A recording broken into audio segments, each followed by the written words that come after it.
Here I am again on my sofa, and today I have got the most fabulous person with me. His name is Jasper Dani. We used to know each other many years ago, maybe 20 years ago or something like that, in wheelchair basketball. We didn't see each other for a long time. Recently met up with him just a few weeks ago at a game that I went to see, and he told me about something he's doing right now. It's so amazing. I had to invite him onto the sofa to tell us all about it. So welcome, Jasper, and lovely to see you here. Thank you for having me on your sofa, Sam. You are welcome. And please tell us what inspired you into this latest project of yours that you're going to talk about. Well, first of all, can I just say how great it is to touch base with you and be part of this amazing experience with yourself. So, yeah, as I said, thank you for having me here. Yeah, but welcome. You know, my project, Sporting Inclusion, that's what you're asking about. Yeah. I guess the history behind that is really linked to my life journey. You know, where I've been for the last 45 years now, I guess. And as you know, I was born in India, and I came to the UK when I was 7 years of age. And I was very fortunate to have met some great people at the early stage of my life who introduced me to wheelchair basketball and a range of other sports. And really, you know, it's sort of taking part in the sports over the years that has made me, I believe, the person I am today, or certainly given me a lot of sort of the attributes and the confidence, etc.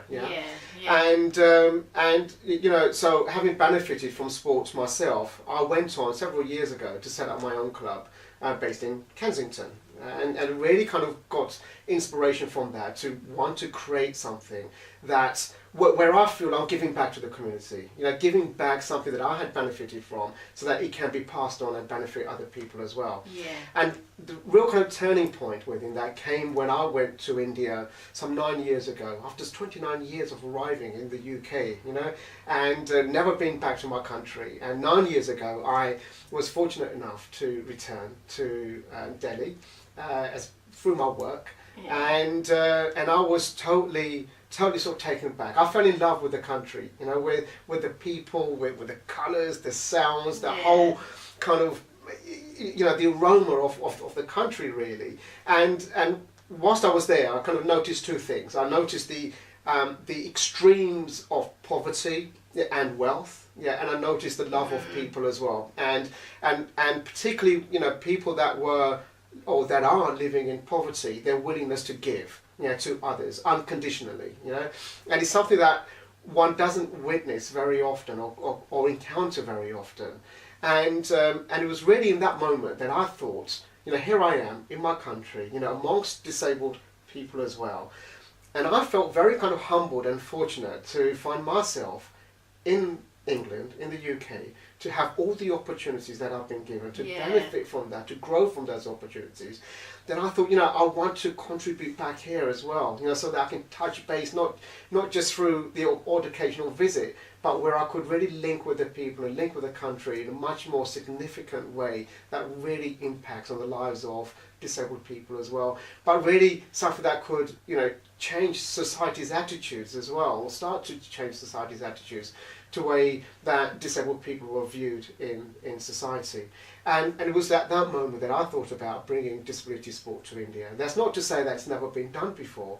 You know, there have been a number of programs, particularly run by sort of American organisations, where they've gone into the community and maybe done one or two sports. But I kind of, you know, if I can refer to those as what I call parachute activities. You know, people come in, they do a piece of work, and they go back out again, and no one's ever to be seen again. So I wanted to do something different. I wanted to really start sowing the seeds or something that would grow into something magnificent, that would be sustainable, that will continue to develop long after I've left. So last year there was another project I was involved in, and I was very fortunate to find myself in Andhra Pradesh, and where we delivered a 5-day wheelchair basketball workshop. That's amazing. And it was really awesome. And you know, so here we are in the middle of a town using an outdoor court that was loaned to us by the local police, and in temperatures of some 35 degrees Celsius.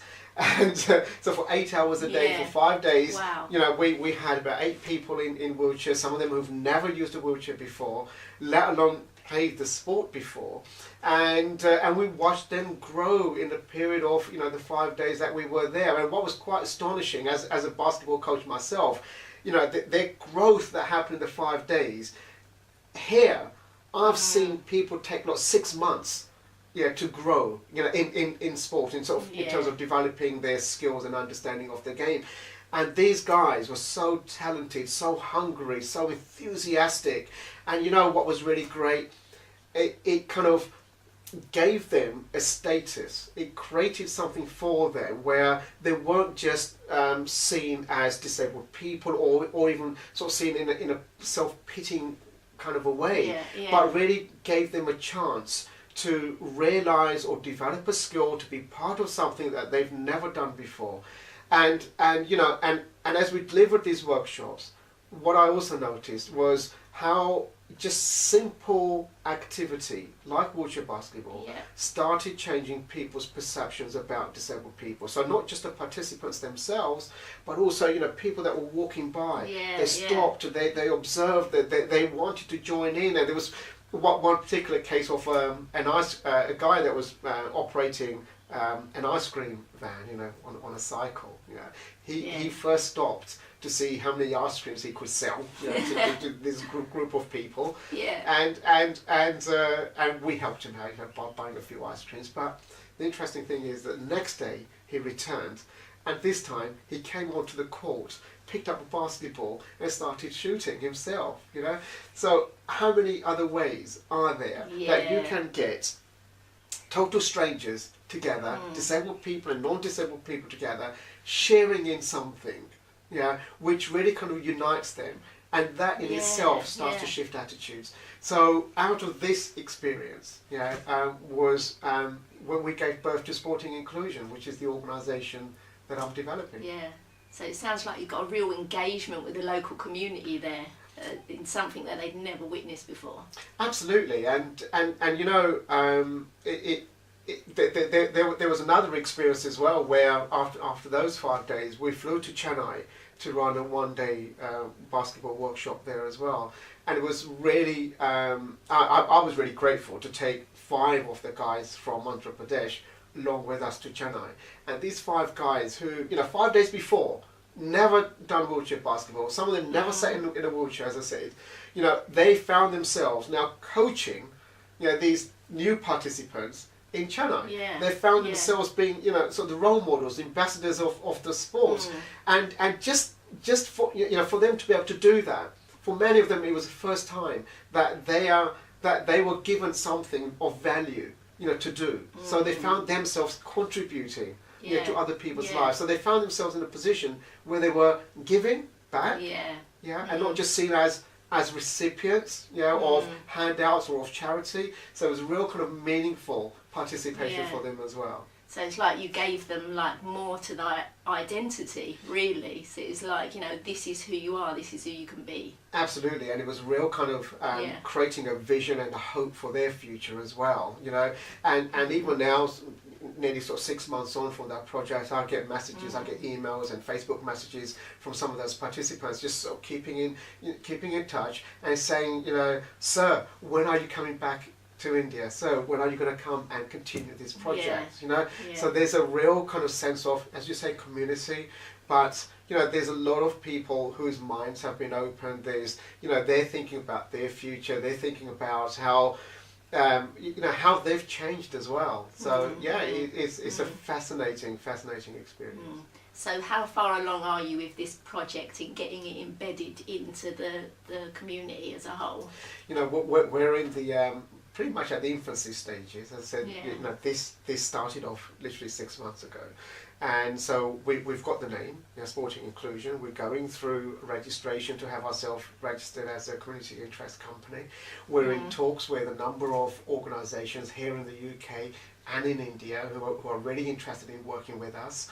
And we're busy looking for sponsors and funders to make this kind of dream, become a reality. And but on the back of this as well, when a good thing happens, other people want to know, and they spread the word as well. So so the good thing that's happened is that we've now got interest from organisations in Nigeria and also Tanzania. So we're kind of branching out of India all of a sudden before we're even ready, I think. But I think it's just an illustration of how important what we are doing is for the wider community. So so we are at that point of developing those partnerships, developing the communication. We're putting in place our strategies on going back out to India this year. We're working with an organisation here in the UK who are interested in developing 6 wheelchair basketball teams in Bangalore. Wow. So we're kind of figuring out a model that will make that happen. And so really the idea is that we're going to create a success model here, let's say in Bangalore, and with that being successful, we can start to replicate that in other parts of the country. And I think eventually, we'd like to get the interest of the governing bodies, we'd like to get the interest of the government, who can really, participate alongside us to develop a sustainable model, and to really sort of start to showcase, disability sport and its benefits throughout India. Yeah, that's just so powerful, really powerful. Yeah. It's amazing. And what sprung to mind there, as you were saying that last bit about getting the government involved and thing as a wider issue, there was a lot of talk in 2012 when we had the London Paralympics, and there was a whole thing about this is going to create a Paralympic legacy. What do you think? Do you think it really has left a Paralympic legacy in this country? Here in the UK, I think it really depends on who you are talking to. I mean, one of the things that perhaps it hasn't done is benefited the everyday disabled person. I think their lives have really been untouched by the legacy. I think they had a 2 weeks of great entertainment where they felt connected to something, but in terms of their day-to-day lives, I think very little has changed for the 11 odd million disabled people in the UK. But equally, having said that, I know that there are many projects in place and many projects that are being initiated throughout the country to get more disabled people active, to get them into physical activity, to engage them in sport. So there is that kind of sense of legacy. But my God, it's a long, long road to tread, and it's a very steep mountain, to climb as well. But I can tell you, people have been inspired along the way, and I think the kind of the media coverage that we created in the UK has been unrivaled, and I think it will be unrivaled for a very long time. And certainly, through the work I've been doing in India, I've used the kind of, the London Paralympic highlights, the video, to showcase what we had achieved in London. And I can tell you, people absolutely, by the time the video finishes, they stand up and they applaud. So it does motivate people, when you can take those kind of lessons and you take them to people, it can motivate people. But I don't think the kind of the legacy has quite been perhaps what we wanted it to be. And now, 2 years on, I don't know how many people are really thinking about the Paralympics and how it benefited anyone, and maybe even some of the athletes, who became household names for that 2 weeks or maybe 2 months. I think if you went back out into the public now and said, who was your favourite Paralympian athlete, I think some people would have difficulty remembering some of the names. Really. So it was good. It was good. Don't get me wrong. But I don't think it quite got to the mark where the energy could have been sustained and where the benefit would have filtered out into the wider disabled community. I mean, certainly from my point of view as an able-bodied person that's always had that connection with Paralympic sport and that's promoted it and enjoyed it for a long, long time and spoke to other people about it, and they had no idea what I was talking about. I think from that perspective, it's created a legacy amongst a wider region of able-bodied people who really get where I'm coming from now, and say, oh yeah, I can really understand why you love that sport. But I do think, yeah, definitely 2 years on, they're not talking about it. They're not sort of wanting to go and watch a game and stuff like that. And also a thing that I wonder is about the transport system. You know, this bugs me, even not as a wheelchair user, that one of the things that the Paralympic legacy was supposed to do was to improve our transport system, which it did for 3 weeks. And then they took the ramps away and all the other things away. And I think that's really something that, you know, they need to think about as a broader thing, you know. It is a shame, isn't it? Yeah. That, you know, they can... I think it illustrates that the solutions are there. Yeah. Maybe the will isn't quite there. Yeah. And if they can make it happen for, you know, a month during the Olympics and the Paralympics, then you kind of question, well, why can't that solution remain in place? Yeah, absolutely. So it is a shame. It is a shame. Yeah, it really is.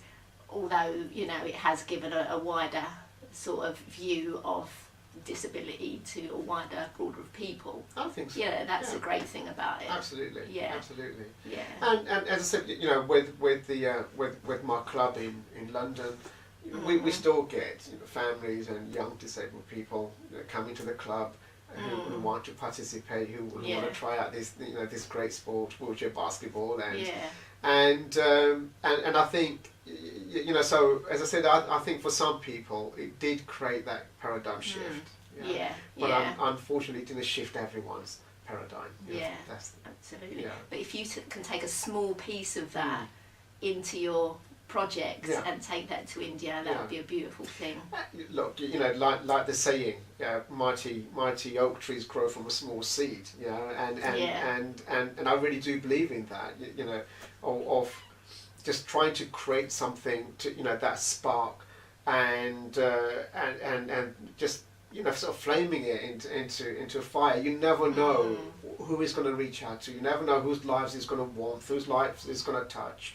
But you know, for me, it's really about, you know, there is kind of a personal and a selfish reason in it as well. Yeah, and my personal and selfish reason is that I love the feeling of, you know, giving.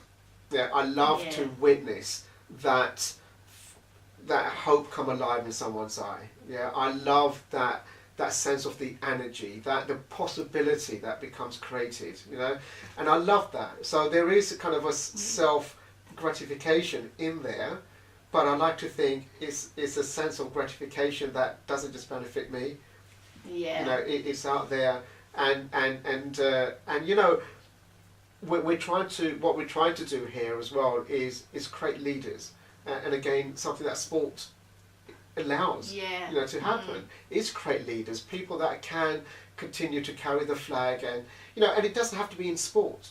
You know, don't get, you know, it's much wider than that. If you can, you know, just motivate someone to challenge themselves, to just do something that they've never dreamed about doing before, never hoped of doing before, and they can have that experience, it opens up their parachute in your mind. You know, it gives, if you can start to create those kind of possibilities that, you know, I can work, I can travel, I can become a mother or a father. You know, I just want to have the ordinary life. I don't even need an extraordinary life. Yeah, that would be great, but you know, extraordinary life would be, you know, fantastic. But it gives people, as I say, that impetus, you know, to really just grab what they want to achieve. You know, whether it's just a 9-to-5 job or become the entrepreneurs, whether it's to become sports coaches or become a Paralympic athlete, or whether it's just saying, you know what, I just want a family of my own, and now I can see how that's going to be possible because I've got the confidence to do that. Yeah, that's amazing.